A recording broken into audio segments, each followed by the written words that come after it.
Hi மக்களே, welcome back to our life with Suji YouTube channel. இன்றைக்கி நம்ம பார்க்க போகிற ரெசிபி பார்த்தீங்க அப்படின்னா பத்திய குழம்பு. அது எப்படி பண்ணுறதுன்னு டீட்டெயிலாக பார்க்கலாம். வாங்க வீடியோக்குள்ளே போகலாம். முதல்ல இந்த குழம்புக்கு தேவையான பொருட்கள் பார்த்தீங்க அப்படின்னா 6 வெங்காயம். நான் இப்போது பெரிய வெங்காயம் எடுத்துக்கிட்டேன். நீங்கள் சின்ன வெங்காயம் சேர்த்துக்கிட்டிங்கன்னா இன்னும் நல்லாயிருக்கும்.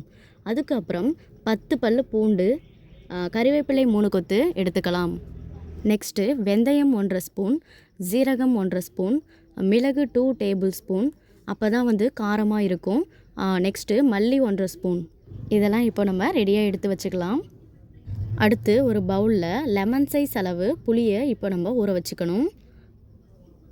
நான் இப்போது என்னுடைய தேவைக்கேற்ப 2 டம்ளர் தண்ணி ஆட் பண்ணியிருக்கேன். நீங்கள் உங்கள் தேவைக்கேற்ப வாட்டர் ஆட் பண்ணிக்கலாம். புளி இப்போது நல்லா ஒரு 15 மினிட்ஸ் தண்ணியில் ஊறட்டும்.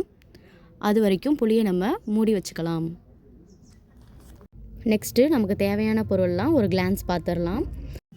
6 வெங்காயம், 10 பல் பூண்டு, கறிவேப்பிலை 3 கொத்து, வெந்தயம் 1 ஸ்பூன், ஜீரகம் 1 ஸ்பூன், மிளகு 2 டேபிள் ஸ்பூன். அப்போ தான் காரமாக இருக்கும்னு ஆல்ரெடி சொல்லியிருந்தேன். மல்லி 1 ஸ்பூன் அது கூட சேர்த்துக்கணும். இதை எல்லாமே ரெடியாக எடுத்து வச்சுக்கோங்க. நெக்ஸ்ட்டு அடுப்பில் ஒரு வானல் வச்சுக்கோங்க. இதில் இப்போது நம்ம எடுத்து வச்சுருக்க மசாலா பொருட்களை தேவையான இன்க்ரீடியண்ட் ஒன்று ஒன்றா ஆட் பண்ணி வறுத்து எடுத்துக்கலாம். இப்போ நம்ம எடுத்த எல்லா பொருளையுமே ஒரு 10 நிமிஷம் லோ ஃப்ளேம் வச்சு வறுத்து எடுத்துக்கோங்க. வறுக்கும்போது இதோட ஸ்மெல் பார்த்திங்க அப்படின்னா ரொம்ப வாசனையாக இருக்கும். இதோட பச்சை ஸ்மெல் போனதுக்கப்புறமா ப்ரௌன் கலரில் சேஞ்ச் ஆகிற வரைக்கும் வறுத்து எடுத்துக்கோங்க.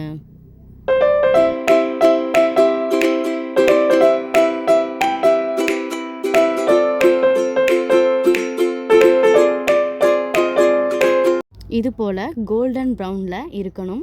அப்போ தான் அரைக்கவும் நமக்கு ஈஸியாக இருக்கும். நான் இப்போது அம்மியில் அரைக்க போகிறேன். நீங்கள் மிக்சியில் கூட அரைக்கலாம்.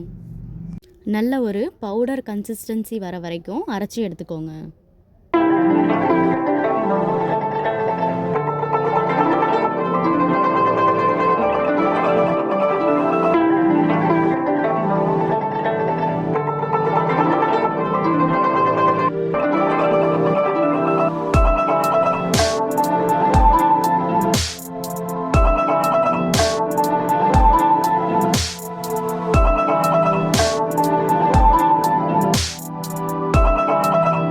இப்போ நம்ம அரைச்சி எடுத்த போல் அந்த பவுட்ரு நைஸாக இருக்கணும். இப்போது குழம்புக்கு தேவையான பொருள்லாம் ரெடி பண்ணிக்கலாம். நெக்ஸ்ட்டு குழம்பு வைக்க ஸ்டார்ட் பண்ணிடலாம். ஆல்ரெடி நம்ம புளி ஊற வச்சுருக்கோம். அதை ஃபில்ட்ரு பண்ணி எடுத்துக்கலாம்.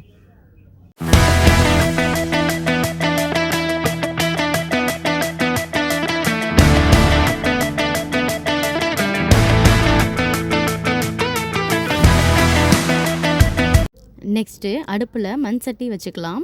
மண் சட்டியில் செய்யும்போது குழம்பு இன்னும் டேஸ்ட்டாக இருக்கும். ஃபஸ்ட்டு நல்லெண்ணெய் 6 டேபிள் ஸ்பூன் ஊற்றிக்கலாம். நல்லெண்ணெய் எவ்வளோ ஊற்றுறோமோ அந்த அளவுக்கு குழம்பு இன்னும் நல்லா டேஸ்ட்டாக இருக்கும். எண்ணெய் நல்லா ஹீட் ஆனதுக்கு அப்புறமா நம்ம என்ன ஆட் பண்ண போகிறோன்னா கடுகு ஆட் பண்ணிக்கலாம். கடுகு 1/2 டேபிள் ஸ்பூன், வெந்தயம் 1/2 டேபிள் ஸ்பூன், ஜீரகம் 1/2 டேபிள் ஸ்பூன் ஆட் பண்ணிக்கலாம். இது நல்லா பொரிஞ்சதுக்கு அப்புறமா நம்ம ஆல்ரெடி கட் பண்ணி வச்சுருக்கோம் இல்லையா, வெங்காயம், பூண்டு, இந்த பொருள்லாம் ஒன்று ஒன்றா ஆட் பண்ணிக்கலாம். பூண்டோட பச்சை வாசனை போகிற வரைக்கும் நல்லா வறுத்து எடுத்துக்கலாம். இது கூட 3 கொத்து கருவேப்பிலையும் வெங்காயத்தையும் போட்டு நல்லா வதக்கி எடுத்துக்கலாம்.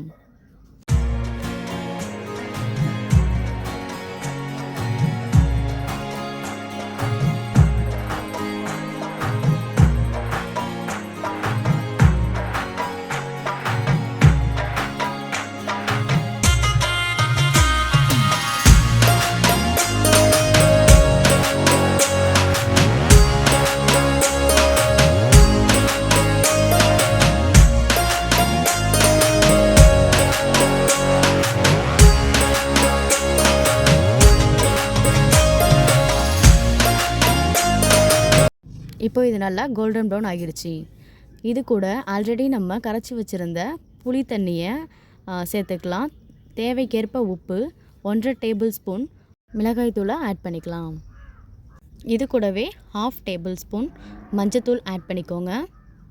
நம்ம ஆல்ரெடி உப்பும் மிளகாய்த்தூளும் எடுத்து வச்சுருக்கோம். அது இது கூட போட்டு நல்லா கொதிக்க வச்சுக்கலாம்.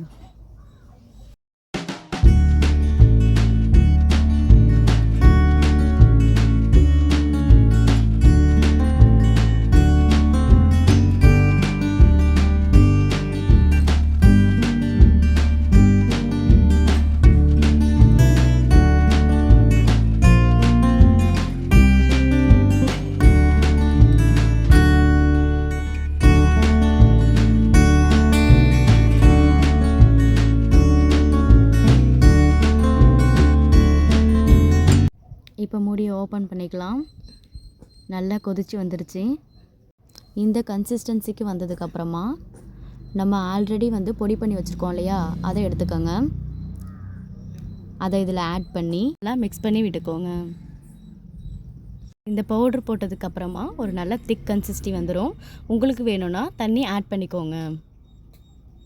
இந்த பத்திய குழம்பு எதுக்கு மோஸ்ட்டாக யூஸ் ஆகுது அப்படின்னா, மழை காலத்தில் நமக்கு சளி, ஜுரம், இருமல்லாம் வரும்போது இந்த குழம்பு செஞ்சு நம்ம சாப்பிட்டுக்கலாம். இப்போ இந்த குழம்பு நல்லா ரெடி ஆகிடுச்சு. இதை நீங்கள் ஸ்டோர் பண்ணி வச்சு கூட சாப்பிட்டுக்கலாம்.